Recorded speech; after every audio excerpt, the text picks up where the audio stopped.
कविता के पाठकों एवं साहित्य के विद्यार्थियों को सादर नमस्कार। हम निराला पर विचार कर रहे हैं एक कवि के रूप में। उनकी कविता पिछली बार हमने सुनी, राजे ने रखवाली की। राजे ने रखवाली की, उसमें जन सामान्य के प्रति कवि का एक विशेष संवेदनशील था और अभिजात्य वातावरण से मुक्त करने का। लेकिन आज हम देखेंगे वह तोड़ती पत्थर। इस कविता में वो जन सामान्य का प्रतिपक्ष किस तरह से रखते हैं और अभिजात्य का वातावरण भी रचते हुए नजर आते हैं। या द्वंद्व कवि का कि वह तोड़ती पत्थर जन सामान्य से, मजदूर वर्ग से है और दूसरी तरफ अभिजात्य वर्ग को भी दिखाया गया है। इस दोनों ही द्वंद्व को इस कविता में किस तरह से प्रतिरूपित करते हैं एक छायावादी कवि, जो प्रगतिवादी कवि यहाँ दिखाई देते हैं। अभिजात्य का दिग्दर्शन भी यहाँ है, तो विरोधी पक्ष का परिचय जिस तरह से वो देते हैं। कविता में बहुत सारी चीजें आएंगी। कवि की कविता है ऋतु वर्णन पर है, बसंत ऋतु का वर्णन। बसंत ऋतु वर्णन को लेकर के आपकी लगभग 18 कविताएं। वर्षा ऋतु पर है, बादल राग 1 2 3 4 5 6 बादल राग लिखी आपने, जिसमें से किसान का प्रतिनिधित्व करते हुए नजर आते हैं। लेकिन ऋतु वर्णन में ग्रीष्म ऋतु का वर्णन या ग्रीष्म ऋतु पर कोई कविता नहीं लिखी। बाकी हर ऋतुओं पर आपने कविताएं रची। ग्रीष्म ऋतु पर बिंब जरूर खड़े हुए हैं और वो बिंब यहाँ आप वह तोड़ती पत्थर में देख सकेंगे। जैसे कि कविता हम वह तोड़ती पत्थर देखा मैंने उसे इलाहाबाद के पथ पर। वह तोड़ती पत्थर देखा उसे मैंने इलाहाबाद के पथ पर। वह तोड़ती पत्थर कोई न छायादार पेड़, वह जिसके तले बैठी हुई स्वीकार। श्याम तन भर बंधा यौवन, नत नयन प्रिय कर्म रत्न, तत्संप्रदान शब्दावली। और दूसरी तरफ आम जन की, देहाती बोल की, श्रमिक वर्ग की, सड़क चलने वालों की शब्दावली। तो दूसरी तरफ तत्संप्रदान की तरफ गुरु हथौड़ा हाथ करती बार बार प्रहार। सामने तरुमाल्य का अट्टालिका प्राकार, चढ़ रही थी धूप दिवाका। चढ़ रही थी धूप गर्मियों के दिन, दिवा का टमटमाता रूप। झूठी उठी झुलसाती हुई लू, हुई जो जलती हुई धूप। गर्द चिन्ही छागो प्राय हुई वह तोड़ती पत्थर। कौन सी ऋतु है? ग्रीष्म ऋतु में वो तोड़ती पत्थर महिला को देख कर कविता लिखी गई। इस तरह से एक ग्रीष्म ऋतु का बिंबात्मक चित्रण यहाँ कवि करते हैं। जबकि कवि ऋतुओं की वर्णन करने में कई कविताएं, 25 30 40 कविताएं ऋतु वर्णन पर है। बसंत पर 18 कविताएं। देखते देखा मुझे तो एक बार, उस भवन की ओर देखा छिन्नतार। देखकर कोई नहीं देखा मुझे उस दृष्टि से, जो मार खा रोई ने। सजा सहज सितार, सुनी मैंने वह नहीं जो थी सुनी झंकार। एक क्षण के बाद वो कांपी सुगर, धुलक माथे से गिरे सीकर। लीन होते कर्म में फिर जो कहा मैं तोड़ती पत्थर। कवि की निगाह वहां भी जाती है। इसलिए कहा जाता है कवि के बारे में कि जहां न पहुंचे रवि वहां पहुंचे कवि। निराला की एक खास विशेषता मुझे यकाएक याद आई है कि एक बार सूर्यकांत त्रिपाठी निराला महादेवी वर्मा से मिलने के लिए उनके घर पहुंचे। महादेवी वर्मा ने लौटते वक्त इनके बदन पर कम से कम वस्त्र देख करके एक कंबल दे दिया। कंबल दिया गया उड़ा करके, लेकिन बीच रास्ते में इनको एक भिखारी ऐसा मिला जो कपा रहा था ठंड में, पहनने को कपड़े भी पूरे नहीं थे। तब निराला जी ने उस कंबल को उतारा और उस भिखारी को उड़ा दिया। कुछ दिनों बाद फिर महादेवी वर्मा से मुलाकात हुई, तो महादेवी वर्मा से ये जब मिले उसी ठंड में, तब इनके पास कोई कंबल नहीं। तो इनसे पूछा गया कि कंबल जो दिया था वो कंबल कहाँ रह गया। तो उसके बारे में इस तरह से बताया जाता है। तो आपकी निगाह उस भिखारी पर, उस किसान पर, उस तोड़ती हुई पत्थर महिला ग्रीष्म ऋतु में किस तरह से तोड़ रही है।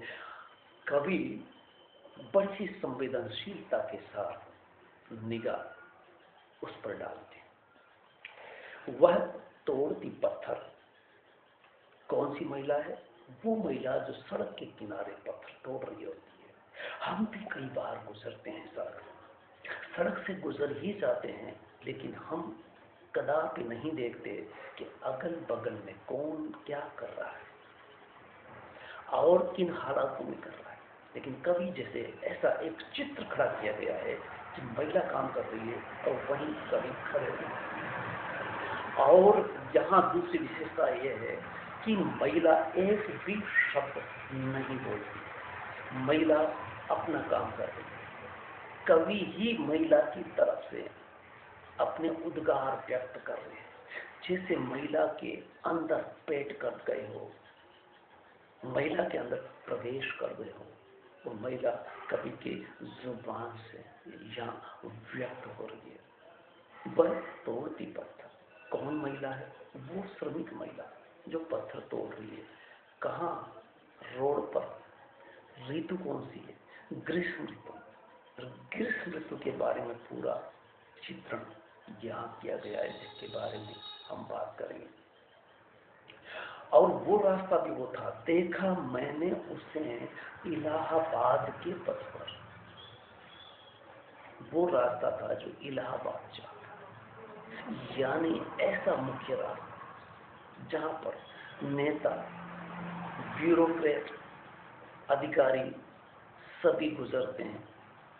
लेकिन उस मुख्य रास्ते पर इस महिला पर निगाह किसी की नहीं पड़ी, बल्कि ठेकेदार ने तो उसे लगाए रखा है। कवि जब गुजरता है तो वहां ठिठक कर ठहर जाता है, और उस महिला के बारे में जो व्यक्त कर रहे हैं वो हमारे सामने। कोई न छायादार पेड़ वह जिसके तले बैठी स्वीकार, वो अपनी मर्जी से, किसी का दबाव नहीं, मजबूरी है तो इतनी कि घर चलाना है, घर का पालन पोषण करना है। इसलिए वो यहाँ काम पर आई है, और काम करते हुए वो एक दिन कवि की निगाह में आया। और पेड़ भी नहीं है, हो सकता है उसी काम को पेड़ के तले बैठ करके कर सकती है, लेकिन भरी दोपहर वो सीधे सूरज की रोशनी में तपती दोपहर में काम कर रही है। कोई न छायादार पेड़ वह जिसके तले बैठी हुई स्वीकार। अगर आदमी आजाद हो, तपती हुई दोपहरी हो, तो पेड़ की छांव में जाकर के बैठे। ये दौर 1930-35 का है, आज से 85-90 साल पहले की बात है। आज का नहीं। जब नरेगा वाले श्रमिकों के लिए दोपहर तक काम करना होता है, पानी पीने का, टेंट लगा करके छाया करने का, और पेड़ भी आसपास होने चाहिए, इतना कुछ देखा जाता है। नरेगा अभी 1-2 दशक से यहाँ आरंभ हुआ है। ये बहुत पहले की बात है, जब श्रमिक के लिए इस तरह के श्रमिक हकों की बात भी नहीं की जा सकती, या श्रमिक हड़ताल किया करते, हड़ताल करके वाजिब मजदूरी के लिए फैक्ट्रियां बंद करके, बिना मजदूरी के, बिना तनख्वाह के भी वो काम किया करते। तो कोई न छायादार पेड़, वह जिसके तले बैठी हुई स्वीकार। अब देखिए, शब्द बदल जाते, भाषा बदल जाती, तद्भव से तत्सम हो जाती। श्याम तन भर बंधा यौवन, नत नयन प्रिय कर्मरत मन। गुरु हथौड़ा हाथ करती बार बार प्रहार। यकायक भाषा क्यों कर बदली? क्योंकि कवि ये दिखाना चाहता है कि द्वंद्व देखिए, प्रतिपक्ष दिखाया जा रहा है कि वो उस मजदूरी के साथ है। लोग उसे देखेंगे तो कैसा महसूस करेगा? उसे देखेंगे श्याम तक, काले रंग की। काला रंग क्यों हुआ? क्योंकि वो तपती हुई दोपहर में दिन भर काम करते हैं सूरज की रोशनी में, इसलिए रंग सांवला या काला पड़ गया। अगर मौसम की दृष्टि से, भौगोलिक दृष्टि से भी देखें तो भारत को 3 भागों में बांट सकते हैं। एकदम उत्तर की तरफ, हिमालय की तरफ, जहां गोरे लोग पाए जाते हैं, ठंडा प्रदेश। एक मध्य भारत है जहां पर सूरज की रोशनी तिरछी पड़ती है, तो यहाँ सांवले रंग के पाए जाएंगे। दक्षिण साइड में सूरज की रोशनी सीधे किरणें पड़ती है, तो वहां पर काले ही रंग के मिलेंगे। लेकिन मजदूर मध्य भारत का भी होगा तो वो भी काला क्यों कर हो जाता है? क्योंकि वो दिन भर जो काम करता है सूरज की रोशनी में जो रहता है, और इसी के चलते वो काला, सांवला भी नहीं, काला हो जाता है। इसी परंपरा से ये महिला आती है जिनकी पुष्ट दर पुष्ट से श्रम करने का कार्य हो रहा है। वो अधेड़ नहीं, युवा है। उनका शारीरिक संरचना ढांचा इस तरह का है, कवि कहना चाहते हैं पेड़ वह जिसके तले बैठी हुई स्वीकार। ये तो देखा, लेकिन कवि की निगाह और नजदीक पहुंची, तो देखते हैं कि शाम तक भर बंधा यौवन, वो युवती है, युवा है, यौवन चढ़ रहा है। ठीक वैसे ही जैसे सूरज ज्यों-ज्यों उगेगा, सूरज जब उदित होता है तो लालिमा से युक्त होता है, लेकिन दोपहर ज्यों-ज्यों आती है तो तमतमाता रूप होता है, यानी पूरी यौवन पर होता है। इसी तरह से कवि दिखाते हैं कि ये महिला अभी युवा है, यौवन से भरपूर है, तन उसका आकर्षण का केंद्र हो सकता है। खास करके जो उच्च तबका है, जिसकी निगाह उन कवियों की भी बारे में बताया गया है कि इस तरह की नायिका अगर होगी तो कवि उसकी यौवन का श्रृंगारिक वर्णन करेगा। तो कवि यहाँ दिखा रहा है कि मजदूरी है, युवा है, यौवन बंधा हुआ है, छलक रहा है, जो कवि की निगाह में है। नत नयन, लेकिन आंखें छुपी हुई।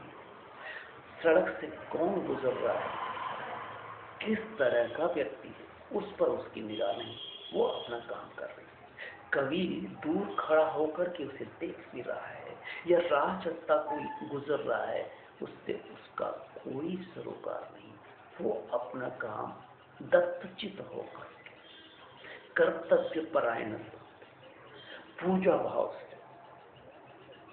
उसी तरह से जिस तरह से एक पंडित पुजारी पूजा करता है, वो श्रमिक महिला अपने कार्य में उसी तरह से रस लगी हुई है, प्रिय कर्मरत मन, अपने मन से लगी हुई है। ऐसा नहीं कि उखड़ी हुई है, किसी के दबाव में काम नहीं, उसे पूरी ईमानदारी से काम करो। अगर ऐसा नहीं होता तो दोपहर में पेड़ की छांव में हो। इस समय पंछी भी पेड़ की डालियों पर बैठ करके दोपहर काट रहे हैं, और ऐसे दौर में उच्च तबका महलों में बैठा होगा। उस तबके की महिलाएं अपने अटारियों में, घरों में छाया में होगी। ऐसे में वो महिला कहाँ है? और दिखाया गया है कि उसका शारीरिक संरचना कैसी है। हथौड़ा उसकी अवस्था, स्त्री और पुरुष में भी अंतर होता है। पुरुष भारी भरकम काम करते हैं, फावड़े कुदाड़ी से और बड़े बड़े हथौड़े से, लेकिन उसके हाथ में हथौड़ा भी किस तरह का? गुरु हथौड़ा, हाथ में भारी भरकम हथौड़ा है, जिससे वो क्या कर रही है? पत्थर तोड़ रही है। कैसे करती? बार बार प्रहार। एक बार में नहीं टूटा तो दूसरी बार मारती, तीसरी बार मारती, तब तक मारती है जब तक कि वो टूट नहीं जाता। और एक मजदूर महिला के काम को समझिए, जो पत्थर तोड़ रही है, गिट्टियां तोड़ रही है, वो जानती है कि पत्थर एक ही बार में नहीं टूटेगा, दसियों बार हथौड़ा पड़ेगा, लेकिन टूटेगा एक ही बार में। पर वो पहली हो ये जरूरी नहीं, वो 10वीं बार भी हो गई, यानी पहली बार भी वो काम करती है कि वो अंदर से उस पत्थर, मजबूत पत्थर को भी तोड़ देती है।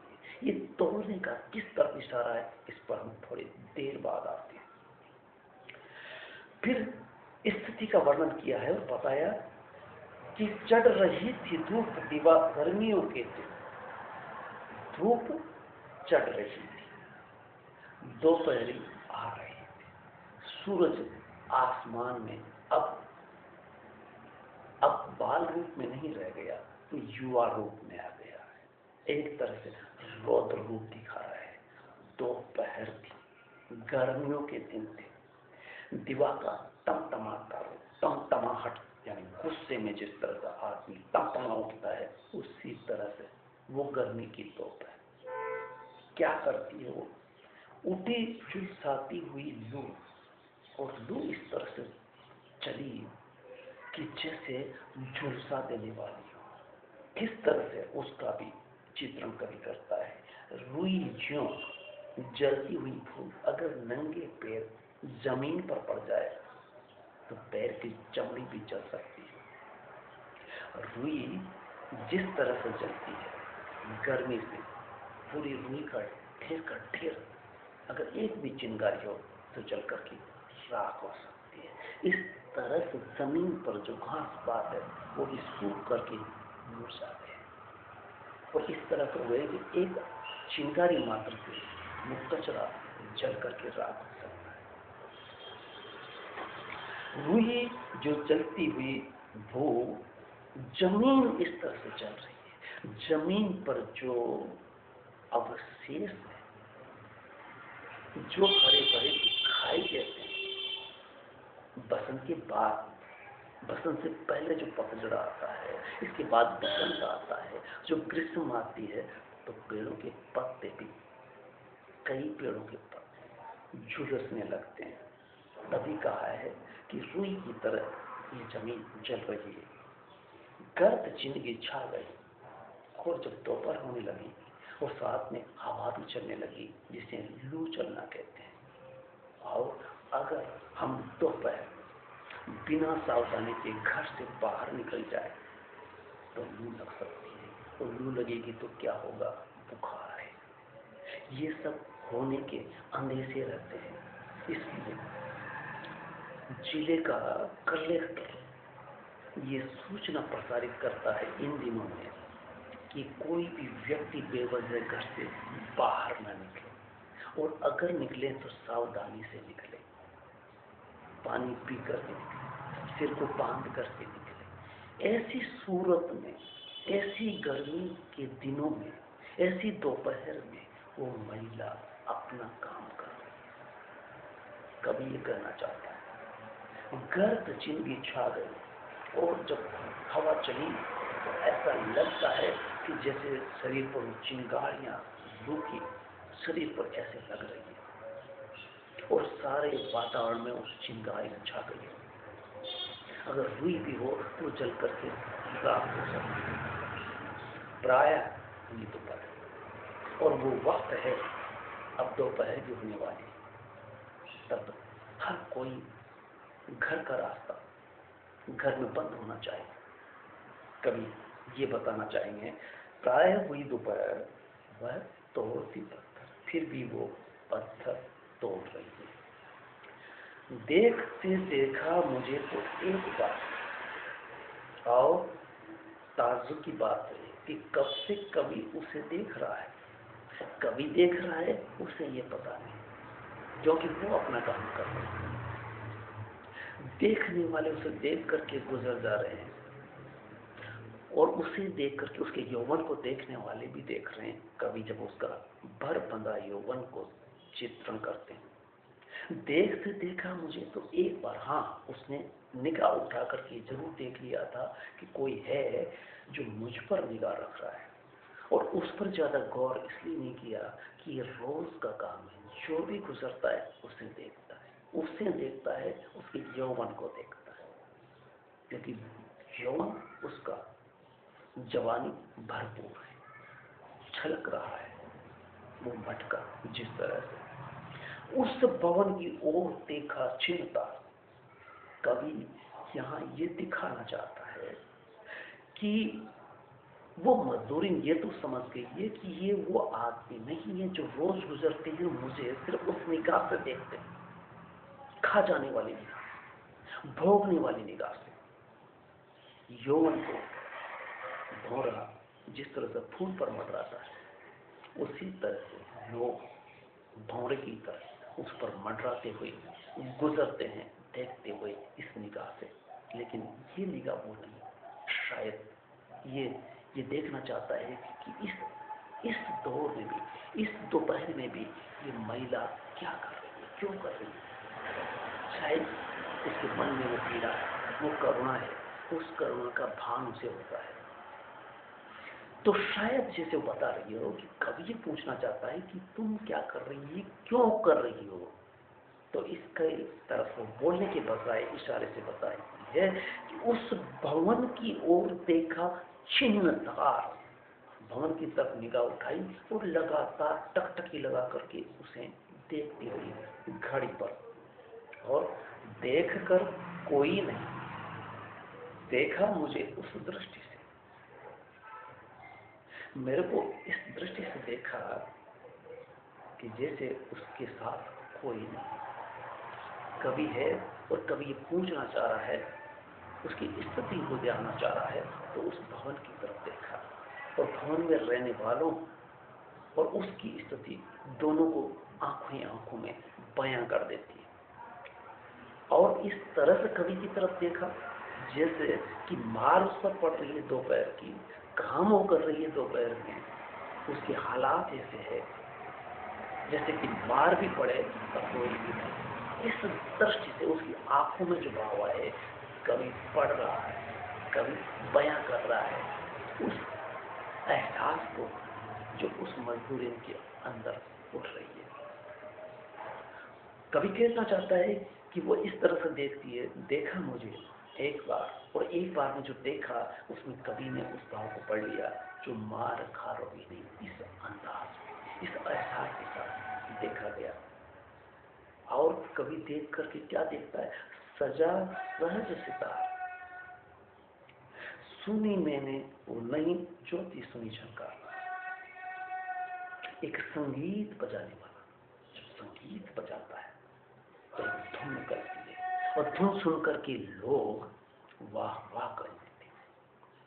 ये भी इस महिला के यौवन का और वो जो काम कर रही है उस प्रिय कर्म रत मन और उस विसंगति को, उस विषमता को, जो दो शोषक और शोषण, शोषक और शोषित, जो शोषण कर रहा है, जिसका शोषण कर रहा है, वो मुंह कहते हैं, वो आवाज नहीं उठा, क्योंकि मजबूरियां इस तरह की है। लेकिन जब उसने देखा, फिर कवि उसे देख रहा, तो कवि ने एहसास किया कि जैसे वो शरीर में एक सजा हुआ सितार है, वीणा है, सजा संज सितार सुनी मैंने वह नहीं जो थी सुनी जब, यानी वो बिना कहे वो कह देती है। ऐसा लगा जैसे वीणा से आवाज, स्वर निकला हो, ध्वनि निकली हो, उस तरह से उस महिला के अंदर से ध्वनि की तरह निकलती है और कवि तक उस वीणा की तरफ पहुंचती है। यानी वीणा सुनने वाला काव्य प्रेमी, संगीत प्रेमी संगीत को समझते हैं, उसी तरह से उस महिला की विषमता विसंगति को कवि हृदय करुणा से भरपूर होने के कारण उस एहसास से गुजरता है और उस तरह से लगता है क्या एक क्षण के बाद वह कांपी सुबह कपकपाहट उसके शरीर में, और वो कपकपाहट उस वीणा के तारों में झंकार की तरह कवि तक पहुंचती है। कवि को एहसास होता है। और फिर एक और घटना घटी, ढुलक माथे से गिरे सीकर, जूं की तो श्रम कर रही है लगातार, तो पसीना आना स्वाभाविक है, उसके ललाट से पसीना टपकता है, गिरता है नीचे जमीन पर शरीर से होता हुआ। ढुलक माथे से गिरे सीकर, लीन होते कर्म में, फिर यूं कहा मैं तोड़ती पत्थर। कवि का एक गीत भी शब्दों में, भाषा में बसते हुए शब्द दिखाई देते हैं। और कविता की पंक्ति देखिए कि शुरू भी होता है वह तोड़ती पत्थर, अंत होता मैं तोड़। कवि और महिला दोनों में एक तारतम्य बैठ जाता है, एक लय, एक ताल, एक स्वर निकलता है वीणा की तरह, एक करुणाजन्य स्थिति पैदा हो जाती है। ठीक वैसे ही जैसे कि बुद्ध में जो करुणा होती है दुखियारों की तरह, करुणा इस कवि में उसी तरह से है, उस वर्ग की, जिसके लिए कवि कह रहा है। और दूसरी बात ये बताई गई थी, जिस तरह तक गुरु हटोड़ा करती बार बार प्रहार। इन पंक्तियों के भाव देखिए कि जब दलित वर्ग की बात की जाती है, श्रमिक वर्ग की बात की जाती है, श्रमिक वर्ग की बात करने वाला एक मसीहा हुआ पैदा मार्क्स, जिसने श्रमिकों से कहा था कि तुम्हारे लिए खोने के लिए तुम्हारे पास कुछ भी नहीं है, पाने के लिए सारा जहां है। अगर तुम उठ खड़े, अगर तुम अपने अधिकारों के प्रति सजग हो, आवाज उठाए, तो तुम वो पा सकते हो। लेकिन इसके लिए मेहनत करनी पड़ेगी, एकता चाहिए। और इसी बात को दलित समाज का पुरोधा डॉक्टर अंबेडकर भी उस अछूत समाज से कहते हैं जो साफ सफाई करता है, मरे हुए जानवर को उठा करके फेंकता है, चमड़ी निकालता है, सबसे गिरा हुआ काम वो करता है। और वो एक उच्च तबका जो उसे छूट कह करके दुर्दुरा देता है। उन्होंने भी कहा था कि तुम एक हो जाओ, अगर तुम एक हो गए, तुम अपना काम बंद कर दो, तो ये जो कथित स्वर्ण तबका है, सवर्ण तबका है, जो 3 दिन जिंदा नहीं रह सकता, नालियों से बदमुठ, तुम जरूरत हो समाज की। इस जरूरत का एहसास तब होगा जब तुम एक होगे, संगठित होगे, शिक्षित बनोगे, शिक्षा के लिए उन्होंने कहा था तभी कि ये शेरनी का दूध है, जो पिएगा वो दहाड़ेगा, क्योंकि अम्बेडकर उस अछूत वर्ग की दहाड़ बनकर के उनकी संविधान लिखने का मादा उन्होंने पैदा किया। इस तरह से जब बात की तो अम्बेडकरवादी विचारों से बाद में चलकर दलित समाज से दलित लेखक, कवि, उपन्यासकार, कथाकार पैदा हुए, जिन्होंने दलित विमर्श और दलित साहित्य एक तरह से खड़ा कर दिया गया। तो ये थी कविता। उस कविता में और क्या था वो देखिए, शोषक और शोषक, जो शोषित है, एक शोषक वर्ग, दोनों के बीच में एक पाठ जो बढ़ता जा रहा है, विवशता एक वर्ग की, दीनता एक वर्ग की, और विडंबना यहां दिखाई देती है। कविता के अर्थ को सघन करती अभिव्यंजना शब्दावली में अभिजात्य वर्ग की शब्दावली का यहाँ उपयोग करके कविता के अर्थ को सघन किया गया है। ध्वनि निकलती है कविता की, शब्द कथन भंगिमा पैदा की है। छायावादी संस्कार कवि में है तो प्रगतिवादी सोच और विचार करुणा भी है। शब्द बंधन में भाषा का अभिजात्य दिखाई देता है। जब भर बंधा यौवन, इस तरह के शब्द आते हैं। गुरु हथौड़ा हाथ, गली मोहल्ले की भाषा का इस्तेमाल कभी करता है तब जब वो उस वर्ग के द्वारा बुलवाता है, और जब विशेषण इस तरह का पैदा किया जाता है। तो कहने का मतलब ये कि कविता में ग्रीष्म ऋतु का भी वर्णन आया है, वरना ऋतुओं की ऋतु प्रार्थना लगती है वर्षा बसंत ऋतु, लेकिन यहाँ विषमता को एक बिंब के द्वारा खड़ा किया गया। कवि ने वर्षा ऋतु पर लिखा, बसंत ऋतु पर लिखा, लेकिन ग्रीष्म ऋतु पर नहीं लिखा। इस कविता की पंक्ति में प्राय हुई दोपहर, इस तरह से ग्रीष्म ऋतु क्या यह बिंब खड़ा किया गया है। चढ़ रही थी धूप, दीवार का टमटमाता करती बार बार प्रहार। यह वामपंथी मार्क्सवादी सोच दृष्टिगोचर होती है कि शोषक और शोषित, शोषण तब तक होता रहेगा जब तक कि वो आवाज बुलंद नहीं करेगा, एक नहीं होगा। यहाँ स्त्री की श्रमशीलता, विश्रामहीनता, वो विश्राम नहीं करती जब विश्राम करना चाहिए। विश्राम करने वाला वर्ग एक है सुविधा भोगी वर्ग, जिसके लिए अट्टालिका तरुमालिका, वो अट्टालिका वहां पेड़ पौधे भी लगे, हरियाली वहां है। तो यहाँ किस तरह से देखिए बेसम्यता दिखाई गई है। एक तरफ इस वह तोड़ती पत्थर की महिला की तुलना अगर तुलसीदास की नायिकाओं से की जाए, जैसा कि तत्संप्रदान शब्दावली में यहाँ उपयोग भी आया है, लेकिन वहां की नायिका जैसे रेशमी वस्त्र धारण करते हैं, विलास की तैयारी करती हुई नजर आती है। एक वो कवि होता है और ये कवि है जो उस नायिका में तमतमाता हुआ उस रूप उसमें काम करती हुई नजर आती है कि ये एक विडंबना है, एक दैन्यता है, दीनता है शोषित वर्ग, जब तक कि इसको अपने उस बात का एहसास न होता। उस ग्रीष्म की चुनौती को भी ये महिला सहज स्वीकार कर रही है। दूसरा एक बात और कही जा सकती है कि गोदान का होरी की याद वो आती है जब वहां भी ग्रीष्म ऋतु में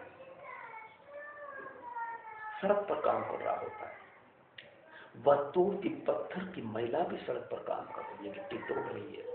ये किसान से मजदूर बनता है और दोपहर में काम करते हुए दम से उठे।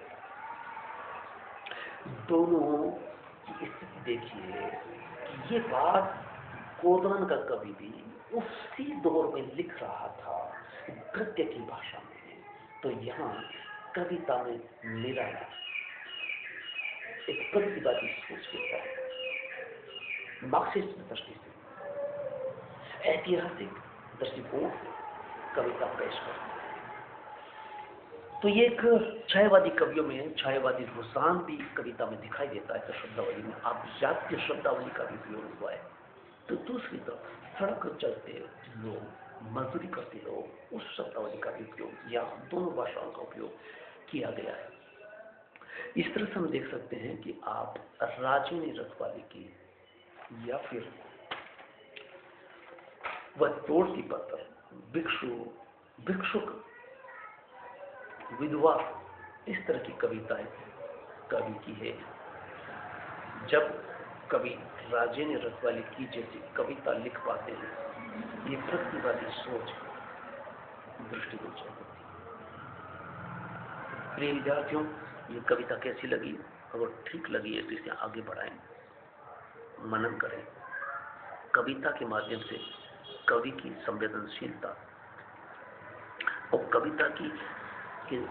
का दृष्टिकोण, कवि का विचार, कवि की करुणा, इस तक आप पहुंच सकते हैं। धन्यवाद।